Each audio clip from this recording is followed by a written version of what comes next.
Tonight, Pentagon officials tell CNN North Korea's latest launch shows Kim Jong-un's missile program is moving forward. North Korea is a big problem, and we will deal with that very strongly. As the president considers how to respond, questions about how the White House handled the chaotic hours after North Korea's leader celebrated test launching a ballistic missile 300 miles off the Korean coast towards Japan.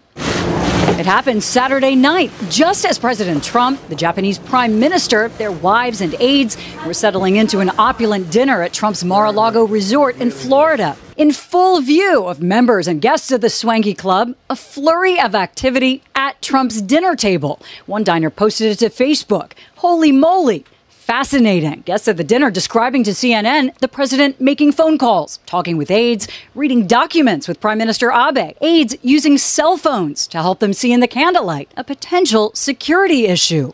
Well, that shouldn't happen in an uncleared facility. The basic problem here, though, is what do we do with the crazy North Korea? Eventually, the two leaders left the table and held an impromptu press conference. North Korea's most recent missile launch is absolutely intolerable. President Trump's reaction? He cast aside prepared remarks seen on the podium, a joint statement with Japan. Instead, one sentence, 24 words. I just want everybody to understand and fully know that the United States of America stands behind Japan, its great ally, 100%. Not quite the same tone as when he tweeted a stern warning in January. North Korea just stated that it is in the final stages of developing a nuclear weapon capable of reaching parts of the U.S. It won't happen. Not since this hot mess of a three-way has a handshake gotten so much attention, clocked at almost 19 seconds. This became the handshake that left the Japanese Prime Minister shaken. Hey! Start the car! But just watch his expression at the end. I feel you.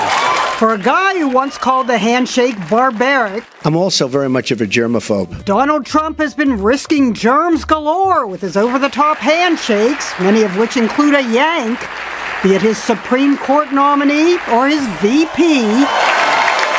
Call it what you will. The pull-in, the tug, the yank and pull, the grab and jerk. When he did it to a winner of The Apprentice, it seemed like a tug of war. Donald Trump can't shake hands right. The more he likes you, the more he tugs and shakes. Body language expert Chris Ulrich says President Trump starts with a submissive gesture. His hand is open, almost putting his own hand in like a beggar's pose, giving the other person the upper hand. But then he reasserts his dominance. He literally pulls people off their feet, off their balance for a moment. And he often seals his alpha handshake with a pat, a hand hug. But when SNL's Trump shook with Vladimir Putin, it was Putin who tugged and patted Trump. At least a long handshake gives photographers time to get their shots. When the president asked about the Japanese photogs, What did they say? Please, look at me. Instead of turning to the photogs as requested, the president gazed at the prime minister. Thank you, everybody. On Monday, Canada's leader shook President Trump's hand, but he held his own, resisting any tugging and inspiring headlines like Trudeau one-ups Trump at the handshake game. With Trump yanking at a rate of 2 or 3 times in 10 seconds, you almost need a hand to hold you up. Jeannie Mo, CNN, New York. Welcome back. 3 weeks into the Trump presidency, one lesson we do know: he's not going to give up his Twitter account. The president's very active, usually in the morning. How many tweets? Let's take a look at this. We have to make graphics in television. 47 tweets. We made this just before the show. He's up to 49 now. The president is up and tweeting from Florida this morning. 49 tweets from @RealDonaldTrump in just the past week. 9 of them before 8 a.m. He likes to get up in the morning, he watches television, he reads the paper, and he reacts on Twitter. They come in different shapes and sizes. This one, an attack on Nordstrom after it canceled Ivanka Trump's clothing line. Some, these are familiar. In this case, the New York Times, he likes to take after the news media. And Republican senators. He even takes after Republican senators. This, a trademark Trump, a relatively new thing, a 3-parter attacking John McCain, who criticized a raid in Yemen. Why does the president do this? This is how he likes to communicate. Had a conversation the other day with the former Treasury Secretary, Secretary of State, and Ronald Reagan Chief of Staff in the White House, Jim Baker, who says back in the day, can't see Ronald Reagan on Twitter, but he says probably this president shouldn't do it, but you try to change his mind. Back in our day, we had the issue of the day. It'd be pretty hard today to have the issue of the day if you don't know what the president's going to put on Twitter at 2 a.m. in the morning. You'd have to wait till then to find out what the issue of the day is. But look, it's been very successful for him. So who's to say? I mean, it worked. Nobody thought it would work. It worked. Maybe it'll work now, but I do think it makes it more difficult to have a well-oiled, well-coordinated approach where the administration can speak with one voice. It was a very polite elder statesman trying to say, look, I know it works for you, sir, but I don't think this is a good way to govern. But in a polite way, Secretary Baker saying this. But even him, I had a conversation with him on camera, and then we were just shooting the breeze before and after the interview. He's fascinated by this because it's one of the things about this president that you look at it and you say, no way, can't do it that way. And yet, to his point, he says it's worked for him, so you try to tell him no. Yeah, you know, latest tweet this morning about Mark Cuban. Maybe that's the issue of the day that the White House wants to focus on. Hard to believe it is. And that was Baker's point, right? I mean, how do you drive a message out of this White House when you don't know what the president is going to say? He's tweeted a couple of times already this morning. Let's remember this is right after North Korea and this pretty important international crisis going on. But this is what he likes. This is what he likes. And there's no way you learn in the morning what's on his mind or what he's reacting to, whether he's watching on television or reading the morning headlines. He takes after you guys quite a bit for doing your job. But what are we learning from it? He's not going to give it up. But is there anything else more strategic behind it? That's the important thing. I mean, that to me is the real story of the first month of this presidency as far as the process goes. He's not going to give up the Twitter feed. And I just have to think that there are folks in the White House who are really unhappy about that. Well, they tried it in the campaign. They tried it in the transition. And it worked for a little bit in the campaign. But the fact that he's still doing this as the president of the United States, and the fact that nobody's really challenging him about it, to me, is astonishing. And it's not all sunshine and roses in Mark Cuban's here. He's hurt himself with the tweeting about the ban. The White House is trying to get away from calling the travel ban a ban, and exactly, and it's used in court. Look, so this is actually, he's not to be the Debbie Downer here. If his family and his staff won't challenge him about giving it up, nobody else is going to. I was on the Hill this week and talking to Republicans there, and they're fine with him doing it. They don't like it, and you can sort of tell with their grimaces, oh, what did he say now? But they've accommodated him. This is remarkable. Bob Corker, the chairman of the Foreign Relations Committee, very important job.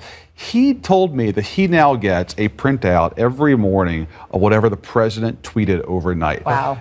As one, well, you have to. As one friend they're going to get asked about it, right? I mean, As one friend joked to me, back in the day, a senator on the Foreign Relations Committee would get printouts from the overnight cables from Tokyo or Bonn or what was coming in. Now you're getting the printouts of what the president is tweeting about. Right. So they're accommodating him. They're not sort of confronting him about his behavior. And if they're willing to do it. But it is part of his style. He uses Twitter to counterpunch. He always says, I don't throw the first punch. Sometimes he might, but most often he is counterpunching, reacting to something he doesn't like. But in public, too, there were stories this week that his own Supreme Court nominee said in meetings with senators he found it disheartening that he was attacking the so-called judges on the federal court. President Trump reacted to that. He didn't say, good for Judge Gorsuch. He said the media was making it up. You misrepresented his comments totally. I wanted to ask you what your thoughts were, sir. His comments were misrepresented. And what you should do is ask Senator Blumenthal about his Vietnam record that didn't exist after years of saying it did. So ask Senator Blumenthal about his Vietnam record. He misrepresented that just like he misrepresented Judge Gorsuch. I'm old enough to remember reporters asking Donald Trump about his Vietnam record, which he did he have heel spurs? I believe was the issue. But the one thing I want to say, look, his approval rating is historically abysmal, so you can't get away from that. But to Jackie's earlier point, the Gorsuch, with the exception of some of this back chatter, and Gorsuch basically had to do that, in order to. But why does Trump have to say the media is lying about it? Clarify, because that's what Trump is wrong here, right? Well, of course he's wrong. But I mean, we have look at the immigration ban policy. Look how it's polling. It has not lost any altitude. It's around 52, between 48 and 52%. It is a relatively popular policy. The Gorsuch legacy, as you said quite rightly, which is far and away the longest lasting legacy item that he's done in his first couple of weeks, went fairly well, and this guy is going to have a very easy time. So in terms of the actual deliverables, it's funny, I had a Republican Senate staffer say to me the other day that executive orders are essentially press releases on steroids, right? I don't want. That's overstating it a little bit, and the legislative battles are still to come. But so far, in terms of the more concrete and longer-lasting decisions that he's made, they haven't been that terrible. Yeah. And he's still at 90% approval among Republicans. Holding that base is critical if you're underwater with the others. All right, everybody sit tight. Next, is House Priebus under attack by House Bannon? The palace intrigue around Team Trump and its early turf wars. Any liberal democracy, any constitutional democracy, relies upon something we call the objective truth. Now, some politicians fib and lie. In fact, almost all of them do to some extent. But they always do it in a way that pays some sort of deference to reality. And what we've discovered is that in the last 3 weeks, this president, rather like he did on the campaign trail, simply insists that black is white, that things that we can see with our own eyes, like the size of his inauguration crowd, are not exactly what we're seeing. And he's able to command his underlings to actually go out there and also say things that are empirically untrue. This is not about politics or ideology. Like, there are some things that Trump believes in, for example, a more restrained America around the world, immigration controls, for example, that I'm sympathetic to. It's about the ability for the president to tell the truth and for us to believe it. And to have such an unstable figure, incapable of accepting reality at the center of the world, is an extremely dangerous thing. You said unstable. In your column, you said mentally unstable. Why do you think it's appropriate to be describing the president that way? I'm not a shrink, and if I were, I wouldn't say this anyway, because you can't diagnose someone. But I'm a human being, and I can tell if someone is saying things that we know not to be true and never corrects it. For example, that the murder rate, which is a very solid statistic, there are dead bodies we can count. When he says the murder rate is the highest it's been in 45 to 47 years, what are we supposed to do, Brian? Well, what is anybody supposed to do? This is simply completely bonkers. He's saying things that do not exist. When a president is saying things like that and doesn't correct himself, has no one correct him, we have fact checkers now every day of the week compiling lists and lists and lists of things he's saying that are empirically untrue, false. Now, I don't know whether he knows they're false, but if he doesn't know they're false, then he needs to be informed. If he knows they're false and still saying it's true, then, and if he doesn't know, then he shouldn't be in that office. After a weekend of over a foot coming down in much of the Northeast, going to see conditions improve, and notice still seeing some very wintry weather in place around the extreme eastern corner of Maine, where over 300,000 people underneath a blizzard warning this morning, and also about 20 million people dealing with the winter weather alerts that are in place. And the storm system, we think by about 5 or 6 p.m., it is all out of the picture. The snow showers with it begin to taper off, but it's the winds you're going to feel through much of this afternoon around New York City. And of course, you work your way into where it's snowing. That's where the blizzard conditions come in, where the forecast for the extreme eastern corner of the state of Maine there could still bring down another 10 to maybe 18 inches of fresh snow through tonight before this is all done with. And notice Boston points southward, not much left in the forecast there as far as snow. We'll go with 37 today in New York City, 34 in Boston, temps in Chicago in the mid-40s, in Atlanta in the lower 60s. But notice this, a trend that you might like, which by the end of the week at least takes us back up into the mid-40s and potentially into the mid-50s there by Sunday afternoon around New York City. Like a favorite song that we love to sing.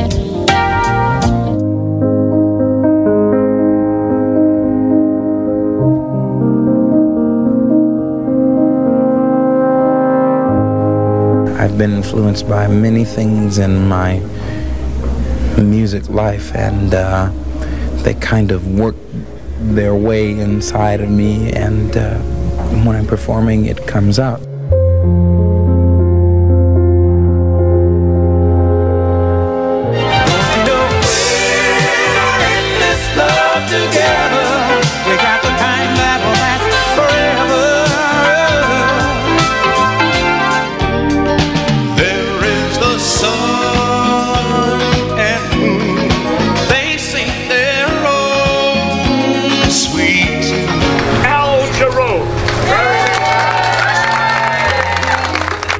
Work hard and dream hard and then work some more and keep God in your life.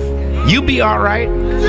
That's what this is about. Doing music for the moment and doing it fully and thoroughly as I feel it. So however long my career is because of that, you know, then that's the way it will be.